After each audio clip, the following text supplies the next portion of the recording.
Hello guys, welcome back to my channel. কেমন আছো তোমরা সবাই? আশা করছি ভীষণ ভালো আছো। ভগবানের কাছে প্রার্থনা করি তোমরা সবসময় খুব ভালো থেকো। তো চলে এসে আজকে আরও একটা ইন্টারেস্টিং ব্লগ নিয়ে। আজকের ব্লগটা এত ভালো, আমি এত সারপ্রাইজ পেয়েছি, কি বলবো তোমাদের। তো দেখতেই পাচ্ছ আমি তো বাড়ি এসে গেছি। আর বাড়ি আসা পরে ধরো আমার জন্মদিন ছিল, তো জন্মদিনের আগের দিনের এইটা ব্লগ আর কি, রাত্রের দিন।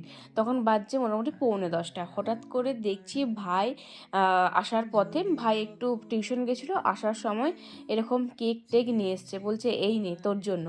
আমি তো জাস্ট অবাক, আমি বলছি আমার জন্য মানে?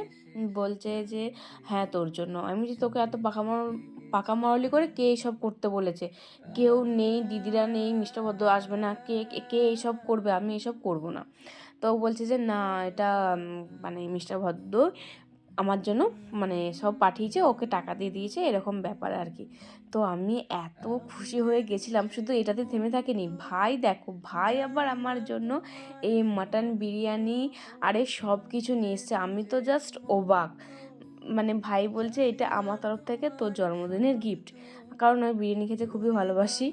সব থেকে যদি কোনো খাবার পছন্দ হয়ে থাকে আমার, সেটা হচ্ছে বিরিয়ানি। ভীষণ ভীষণ খেতে ভালোবাসি। আর এমনিতেও আজকে দুপুরবেলাতে হয়েছে তোমার মটন এনেছিল ভাই। জন্মদিনের কারণ বৃহস্পতিবার পড়েছে, প্রত্যেকবার বৃহস্পতিবার পড়ে। আর নয়তো ওই পয়লা মাঘ তো আমার জন্মদিন, ওই বার লক্ষ্মী পুজোটা হয়, তো সেই জন্য ভালো মন্দ কিছু সেদিনকে হয় না কিন্তু। তো দেখো, এইদিকে মা আবার করেছিল গরম গরম লুচি আমার জন্য। হঠাৎ করে ভাই এটা আসার পথে তো বিরিয়ানি নিয়ে এসে, তার কী করে জানবো যে এরকম হবে? সেজন্য মা আমার জন্য লুচি করেছিল। তো দুটোই জিনিসই নিয়েছি। মায়েরটা প্রথম খেয়েছি, লুচি আর মাংস দিয়ে, জাস্ট অসাম লাগছিল। আর বিরিয়ানিটাও ছিল দারুণ খেতে। আমার তো ভীষণ খুশি হয়ে গেছি, কি বলবো আর। আর এটা ছিল জন্মদিনের দিনের ব্লগ। সকালবেলা ঘুম থেকে উঠেই আমার মন মেজাজ সব কিছু খারাপ হয়ে গেছে। আগের দিনটা এত ভালো কাটলো, অথচ সকালবেলাটা আমার পুরো মাটি করে দিল। কারণটা হলো আমার পিরিয়ডস হয়ে গেছিলো। তো পিরিয়ডস হয়েছিলো বলে আমি সকাল সকাল স্নান টান করে এখন দেখো রোদে বসে আছি। প্রচণ্ড কষ্ট হয় আমার, তার জন্য জল গরম হট ব্যাগটাও আমার মিস্টার ভদ্র আগের বারে কিনে দিয়ে গেছিলো আমাকে, আমারটা ভেঙে গেছিলো বলে। তো সেই জন্য তো ওই কিনে দিয়ে গেছিলো। তো ওটাকে নিয়েই আমি পেটে জল গরম নিয়ে বসেছিলাম। ভীষণই পেটে যন্ত্রণা হয় আমার। আমি দেখাচ্ছিলাম না ভিডিওটাতে, বাট আমার ভীষণই পেটে যন্ত্রণা হয়। সেজন্য আমি উঠি না, কিছু করি না। সেজন্য মা আমাকে এই যে মুড়ি জোল করে একটুখানি খাইয়ে দিয়েছিলো সকালবেলা। কারণ আজকে আছে আবার নিমন্ত্রণ বাড়ি একটা, আমাদের এখানেতে একটা গ্রামের মধ্যেই একজন মারা গেছিলো, সেটারই আজকে ওই নিয়মভঙ্গ ছিল, সেখানেই খেতে যাবো। কারণ ভাই মা কেউ যাবে না, ওদের খাওয়া চলে না আর কি। মা তো যাবেই না, আর ভাইও পরীক্ষার সময় বলে কোথাও যাচ্ছিল না আর কি। সেই জন্য আমাকেই যেতে হয়েছিল। সেই জন্য আমাকে ওষুধও খেতে হয়েছিল, কারণ ওষুধ না খেলে আমি কোথাও যেতে পারবো না। একটুখানিও পেটে যন্ত্রণা না কমলে আমি তো কোথাও যেতে পারবো না। সেই জন্য আমাকে আজকে ওষুধ খেতে হয়েছিল। আমার ওষুধটা আনা রাখাই থাকে, যদি প্রচণ্ড যন্ত্রণা হয় তখন আমাকে খেতে হয় বাধ্য হয়ে, কিচ্ছু করার থাকে না। জানি ওষুধ খাওয়া খারাপ, কিন্তু তাও কিছু করার নেই। তো তারপরে এই যে আমার ভাইপো এলো, আর কাকু এসেছিলো। কাকু ভাইপোর সাথে আমরা কিন্তু বাইকে করে চলে আসলাম। যে অনেকেই দাঁড়িয়ে আছে, আমি লুকিয়ে লুকিয়ে এমন করে ভিডিও করছিলাম যাতে কেউ বুঝতে না পারে, কারণ এরকম বাড়িতে তো ভিডিও বা ব্লগ করাটা ঠিক উচিত না। আমার কীরকম লাগে, তো যেহেতু আমার জন্মদিনটা ছিল বলে আমি করেছিলাম আর কি, যে সারাদিনটা কীভাবে কাটলো সেটা তোমার সাথে শেয়ার করবো বলে। তো দেখো, প্রথমে বসে পড়লাম, পোলাও আর রুই পোস্ত দিয়ে আজকে কিন্তু খেয়ে নিচ্ছিলাম। ভীষণই সুন্দর হয়েছিল, ভীষণই ভালো টেস্ট হয়েছিল। তারপরে চিংড়ি ছিল, এইসব চিংড়ি, তারপরে মাছের আইটেম ছিল। তারপর কিন্তু খাওয়া দাওয়া করে বাড়ি চলে এসেছিলাম। মাছের আইটেম ছিল কারণ তখন ছিল বৃহস্পতিবার, আর সবারই বাড়িতে তো লক্ষ্মী পুজো হয়, তো মাংসটা করাটা উচিত নয়। তারপর দেখো বিকেল হয়ে গেছে, আর বিকেল মা কি সুন্দর করে, সেদিনকে যেহেতু পুজো, তো মা কি সুন্দর করে বাইরেতে সব কিছু এঁকেছে। কারণ এই দিনেতে নাকি সব কিছু আঁকতে হয়, লক্ষ্মীর বাহন থেকে শুরু করে লাঙল, তারপরে কাস্তে, কোদাল, এসব কিছু আর কি, নানা রকম কত কিছু আঁকতে হয়। আর একে একে মা এখন সব জোগাড় করে ধরে দিচ্ছে এখানটাতে। কত সুন্দর দেখতে লাগছিল বাইরেটা, এত ভালো লাগছিল। আর এরকম পুজো পাজা হলে কিন্তু মা সুন্দর করে বেশ জোগাড় করে, এত ভালো লাগে দেখতে। তাই তোমাদেরকে এক ঝলক সুন্দর করে দেখিয়ে দিলাম। দেখো কত সুন্দর লাগছে। এই পুজোটা আশা করি তোমাদের সবারই আছে, কাদের কাদের হয় অবশ্যই কিন্তু কমেন্টে জানাবে।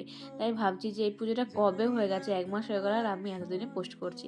তো তারপরে মা কিন্তু সন্ধ্যাও দেখিয়ে দিল। সন্ধ্যা দেখানোর পর তারপরে আমাদের কিন্তু পুরোহিত মশাই এসেছে। অনেক লেট হয়ে গেছিলো। আমাদের পুরোহিত মশাই এরকমই, দুপুরবেলা পুজো করতে আসে সকালবেলার জায়গায়, আর যেটা বিকালের পুজো সেটা রাত্রেবেলা করতে আসে, এটাই হচ্ছে ব্যাপার।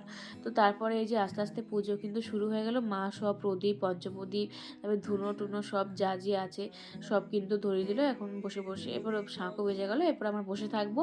ওই যে লক্ষ্মীর বাহন না ডাকলে, তারপরে শিয়াল ডাকতে হয়, যতক্ষণ না ডাকছে ততক্ষণ কিন্তু আমাদেরকে বসেই থাকতে হবে। ডাকলে তারপরে আমরা কিন্তু ঝাড়া দিয়ে শাঁখ বাজিয়ে তারপর মাকে ঘর ঢোকাতে পারবো, এই হচ্ছে ব্যাপার।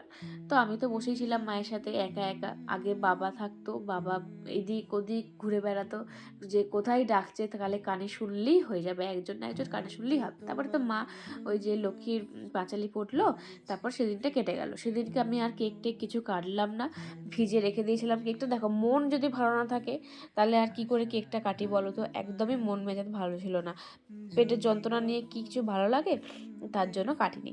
তো তারপরের দিনকে সকালবেলাতে ভাই বললো এরপর তো কেকটা কাট, আর ও বলছিল যে এরপর কেকটা কেটে নিবি আর ফেলে রাখিস না। তাই আমি বললাম যে আমার কাটতে ইচ্ছেই করছে না, কেউ কোথাও নেই, আমার কিছু ভালো লাগছে না, আমি যেমনভাবে আছি বাড়ির সোয়েটার নাইটি পরে সেভাবেই আমি কিন্তু কাটবো, আমি কিন্তু কিছু সাজবো না। তো তারপরে এই যে কিছুতেই আর সেটা মানে ধরাতে পারছিলাম না ম্যাজ লাইটেও। তারপরে ভাই এসে যা হোক করে ধরালো। তারপরে কিছু ছবি টবি তুলে নিলাম ভাইয়ের ফোনে, ভাই তুলে দিয়েছিল, তোমাদের সাথে শেয়ার তো করেইছিলাম, দেখিয়েছিলে। অল্পের মধ্যে ওই সুন্দর করে নিজেদের মতন করে আর কি কেটে নিলাম, সেলিব্রেট করে নিলাম। এই যে ভাই দুটো ছবি তুলে দিচ্ছিল, আর ফার্স্টে আমি মাকে একটুখানি খাইয়ে দিলাম, মাও তারপরে আমাকে একটু খাইয়ে দিল। এখানে দিদি, মিস্টার ভদ্র সবাইকে ভীষণ মিস করছিলাম। আর ভাই তো ক্যামেরার সামনে কিছুতেই আসবে না, সেই জন্য ওই ক্যামেরার পেছন থেকেই আমাকে ছবি তুলে দিচ্ছিলো। আর যাই হোক, এদিকে কিন্তু বলো তো আমাকে কে ভিডিও কল করেছে, অবশ্যই কিন্তু কমেন্টে জানাবে, এটা দেখি তোমরা কে কে বলতে পারো। তো এইভাবেই আমার ছোট্টখাটো করে সেলিব্রেশন হয়ে গেল বাড়ির সবাইকে নিয়ে, বেশ ভালোই লাগলো। এভাবেও যে কেউ সারপ্রাইজ দেয়, আমার জন্মদিনটাকে মানে একটু স্পেশাল করে, ভালো লাগে ভাবতে, দূরের থেকেও স্পেশাল করানো যায়, এইগুলোই তো ভালো লাগে, তাই না? ছোটো ছোটো জিনিসগুলো পেতে আমি ভীষণ ভালোবাসি, বড় বড় গিফট চাই না, এই ছোটো ছোটো জিনিসগুলো পেলে আমি খুব খুশি। ও যে আমার জন্য এটা ভেবেছে, এতেই আমি খুব খুশি হয়ে গেছি। তো চলো আজকের মতন বাই বাই।